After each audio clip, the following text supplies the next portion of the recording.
So Matt, you talked about setting up start times for single events. hmm What happens if someone has multiple start times for one event? So in RaceDay Scoring, we use Corrals to do this. So you can use Corrals to have multiple starts within a single event. Traditionally, in RaceDay Scoring, if you have a scored event here, like the 5K, there's one start time for everyone. Right here, it's set to 9 a.m. But yeah, how do you manage it if some of those people in the 5K are starting at a different time? Well, that's when you would start to use Corrals. So Corrals are linked to RunSignup's Corral system. So if the registration coordinator had set up Corrals for like a triathlon with different wave names, like, the blue Corral, the pink Corral, those would actually show up in RaceDay Scoring right away. And you could use those Corrals to have different starts within your race.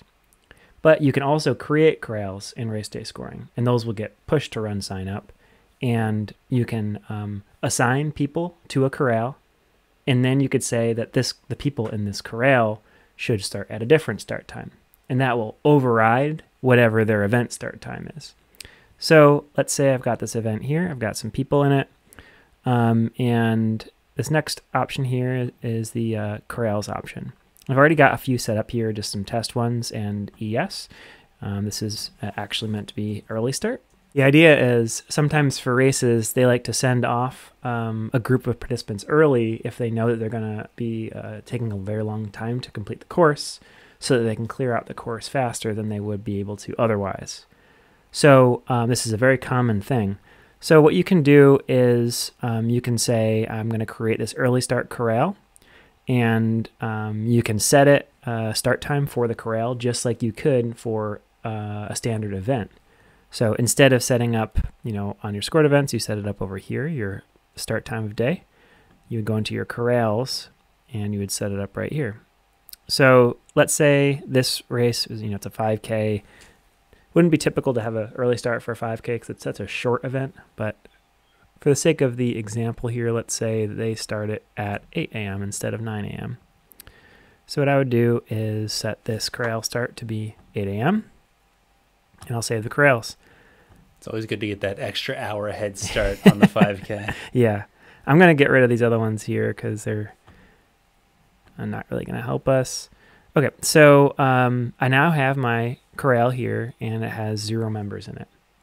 So just having the corral doesn't really do much. You have to put people in it so that their times will be adjusted appropriately. So there's a few different ways you can do this.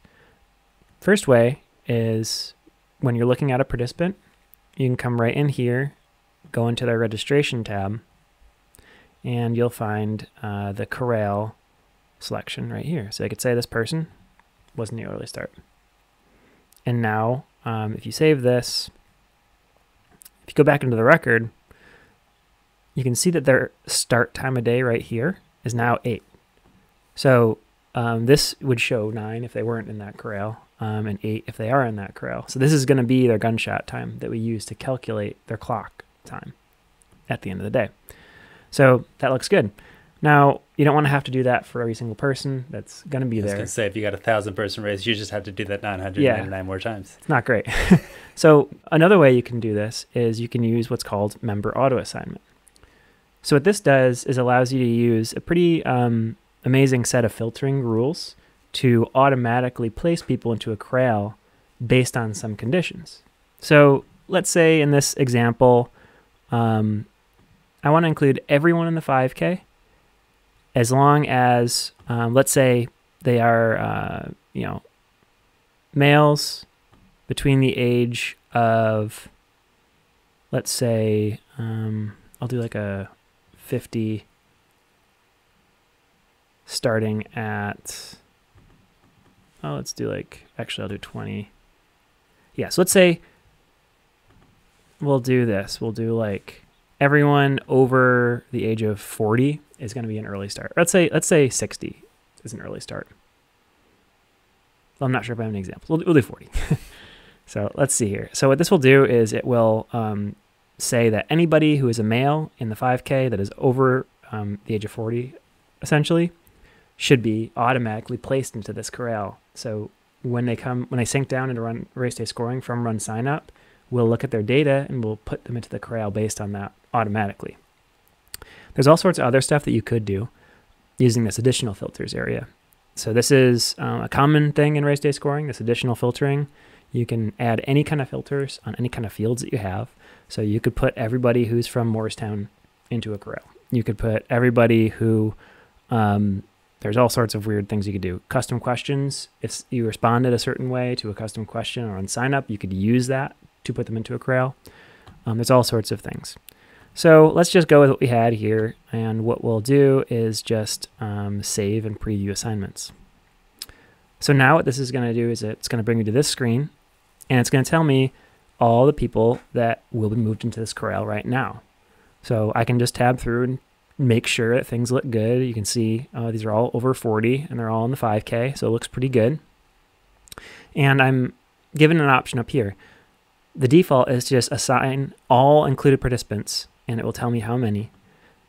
The other option here is to assign only the participants and teams with a different corral assignment.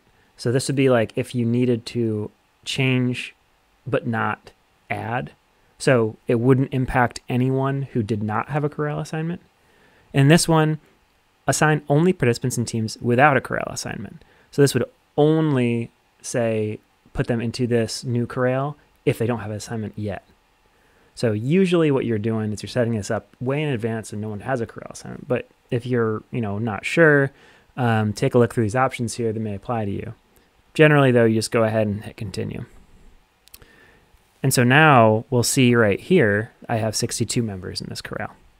So that'll give me a count. I can have a good idea of how many people should be starting at 8. So, you could take a head count when you actually have the early starters go out to see, does it look like about 60 people? Okay, this looks right, or maybe it doesn't look right. But yeah, you can take a look and see the members.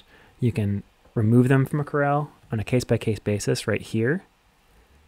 And this would basically force their clock start time to be 8 a.m. instead of 9 a.m. So if you had a read for someone, let's find someone in this corral actually. So 31.95. I'll just go in 31.95.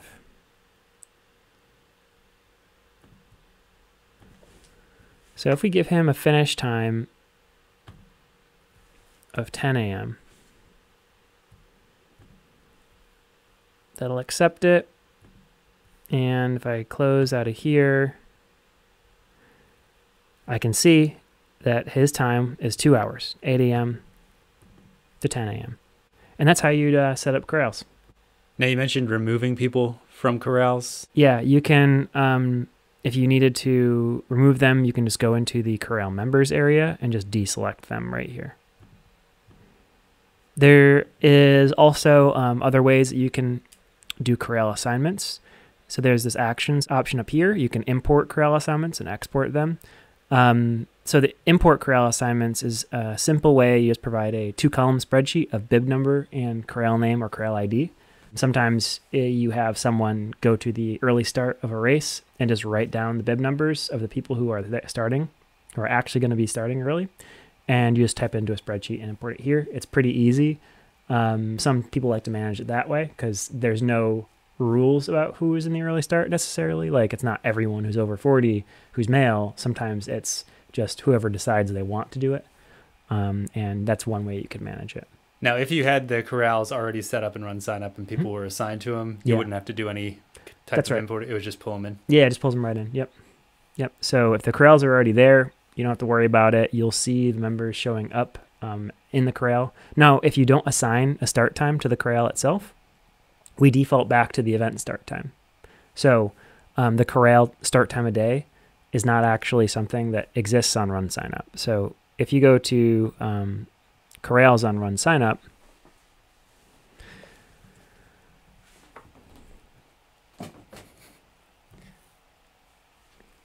in Corral Builder, we'll see that I have this corral set up that I created here. Now we pushed up this start time, but we don't actually import that down if it was set up beforehand, because RunSignup allows you to type in whatever you want here. You could just say the start time will be 10 minutes.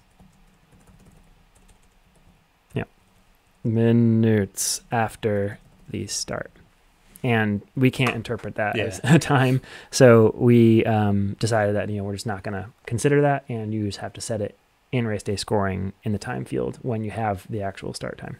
Is there like a typical setup that people usually do with Corrals? Do they have it set up beforehand in RunSignup, or do they do the thing where they're writing down the numbers at the line, or is it just race by race? It's all over the place. Yeah, everyone does it differently. A lot of times triathlons will have them pre-assigned. They'll have a bunch of different corrals based on your age band and your gender and your category. So it'll be something like you've got multiple rules in here. So it could be, you're in the sprint triathlon, you're a male between 19 and 29, and you have a filter that says you're in the open category, which is a custom question. Now that's one, and then you could have an additional member assignment rule. So you'll have these ors. So it'll be like either you are in the sprint male 20 to 29 with open category, or you're a female elite between 50 and 69 or something like that. You can have any number of these filters stacked. So it can meet multiple conditions. And that's what we see a lot with triathlons, because a lot of times in triathlons, they've got dozens of categories and they're all scored separately, and but they all are starting sometimes together in a wave.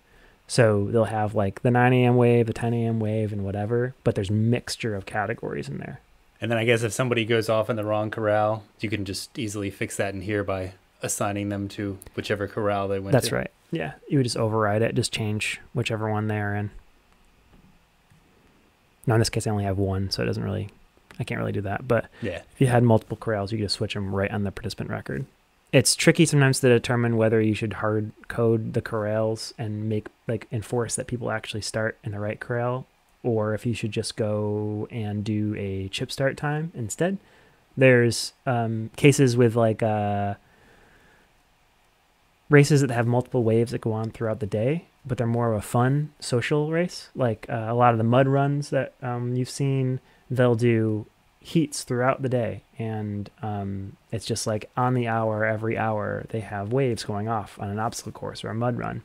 But what you find is that it's very loosey-goosey. People just jump corrals, do whatever the heck they want on race day. Whereas with a triathlon, it's very regimented. You're assigned a category and a corral, and you better show up in that wave, or sorry, you're not getting scored. It's not like that with the more casual, fun, like mud run, obstacle course races. And in those cases, we actually typically suggest that they forego using assigned corrals, because it becomes a pain to have to figure out, oh, you started in the wrong wave, I got to fix you manually, because that's going to be like 100 people or something like that. So a lot of times for those, they just use an open start finish and say, hey, you cross the mats, that's your start time.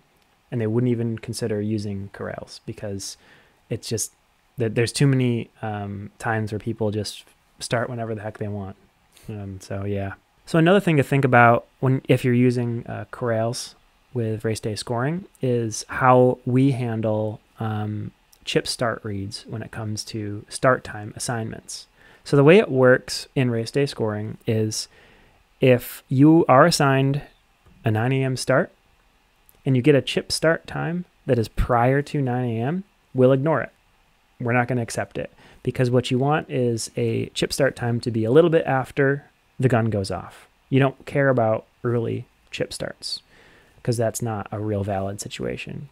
The chip time should always be faster than your gun time, right? That's the idea. I always wonder about that when I'm at a race and I see people going over the mat. So that could be sending reads to you. You're just saying, ignore it. That's right. Yeah. So in RaceDay Scoring, if I have this 9 a.m. start for the 5K and I've got 35:23 here, and I go in and I say I want to record a start time, and he, crossed over the start mats at 8:55, doing a warm-up, it's going to say, no, pre-gun start, not allowed. And then he comes back, crosses over the start line just after the gun goes off. on the start. And that one is selected.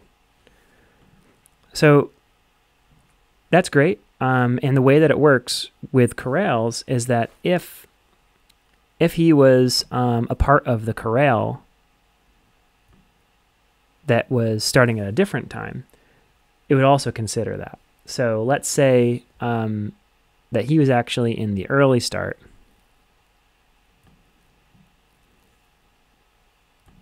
What are we going to do here? So we're going to actually select this 9:01 still, because what we do is we always take the last seen start time for someone within the parameters you've allowed. So in this case, you know, he had an 8:55 and a 9:01. Now I moved him to the early start corral, so this is a little bit less valid now. But if I were to say, you know, I've got these two starts here, which don't really make sense because now he's in the early start. He actually started at 8 a.m. These are way, way beyond the reasonable chip start offset time. No one would take an hour to get across the start mats, right? That's when you'd want to use this max chip start time offset feature. So this is saying, hey, no one should take more than this amount of time to cross over the start mats. So a reasonable max chip start time offset might be 0 hours, 0 minutes. Let's say like maybe 2 minutes actually. So if their chip start time is over 2 minutes, now this is wrong. So let's see what happens if I did that. Now it's saying this is after the max chip start time offset. So that's perfect. That's what we wanted to see. We wanted to make sure that this was not accepted for him. So now if David gets a read, let's say, what we would expect to be valid,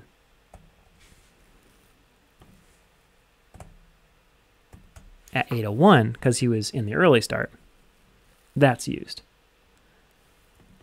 So that's how you can use the max chip start time offset function in combination with your corral start time assignments. It's all based on a relative time offset from whatever you're assigned. So in this case, this person was, you know, supposed to start at 8 from the corral assignment, and we said don't accept any start times that are more than 2 minutes after whatever their start time was for each participant in this event. So it's really flexible. So you can use this to make sure that regardless of when they started, you really are worried about getting that offset right. So another thing we have are a couple of settings around those pre-gun start times. So let's say we're back to where we were, and we are saying you had those pre-gun times. Remember with that first test we did where we saw it said it was before the gun, so I wasn't going to consider it. So you could actually allow the system to accept pre-gun times. So let's set up another example. Let's say 3001 here. So this person's in the 5K. I don't think they are in the early start. So let's say that they did the same thing. They started over the mats a little bit early, 8:55. So we're going to say we're not accepting it. It's prior to the gun time. But let's say for whatever reason you want to accept those pre-gun start times. You can use this checkbox here, and it will allow you to say that that start read, even though it's before the gun went off, that will be accepted and it will be used. So there are some situations where you may want to allow this, and in general though I say you probably don't. Most of the time you really don't want to allow pre-guns, but there can be cases where you do. What I find very useful is the situation where you only have a couple of people who went off before the gun. So let's talk about that example before early start corral. Let's say you were collecting chip start times, you had mats out at the start, and you didn't set up any corrals, and you're using chip starts for everyone. You say, oh, well, I had a few people, like 3 people, who just started early. And I said, oh yeah, go off. Make sure you get a chip start read. Well, all those people are going to get ignored, right? But you don't want to say allow pre-gun corral times for everyone. So what you can do is you can go into the participant record, and right here you can say for this one person, I want to allow pre-gun times. So now this will allow those pre-gun times to be selected, but just for this one individual. So if it's the case that you only have a couple of people who go out early and you want to override the system and say, hey, for these folks, let them go off early, not a big deal, you can do that. So that's a really cool little trick to know about. Another cool feature that's a little bit risky is this require chip start time. Some events really, really, really want to make sure that they have a chip start read for everyone.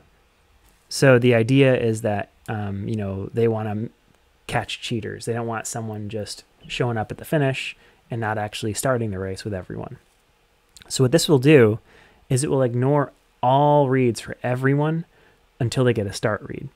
And then they will be able to get reads going forward. One of the really cool use cases for this require chip start time are examples of, there's a lot of triathlons that use this. What will happen with triathlons sometimes is they have specifically like a pool start triathlon or a time trial start triathlon where they have start times throughout the day. You'll be given your chip at packet pickup. You put it on your ankle. They're like the old chips that have the ankle straps. And you're then allowed to go into transition, set up your bike, and get your wetsuit ready and things like this. What will happen a lot of times is people will walk around transition hours before the race start goes off. And so what you want to do is use this require chip start time, because RaceDay Scoring by default doesn't care if you miss your chip start time. It's going to start saying that those people are actually in progress, and they'll have like negative splits and it'll look all wacky. So what we recommend, if you allow participants to wander around transition before their gun time, and you're pretty good about capturing every single start read, is use this require chip start. And that way the system's going to say, for all those reads that were happening before the start, for the split the segments in the middle of the race, we don't care. Just, I'm not even going to think about them. Yeah. So that's when you'd want to use that require chip start time. And you said that's to catch cheaters too? Yeah, sometimes. I don't really think it happens a ton. You see it in movies and stuff. I know, yeah. Like, no one would cheat in a race. Some people, it happens. Yep.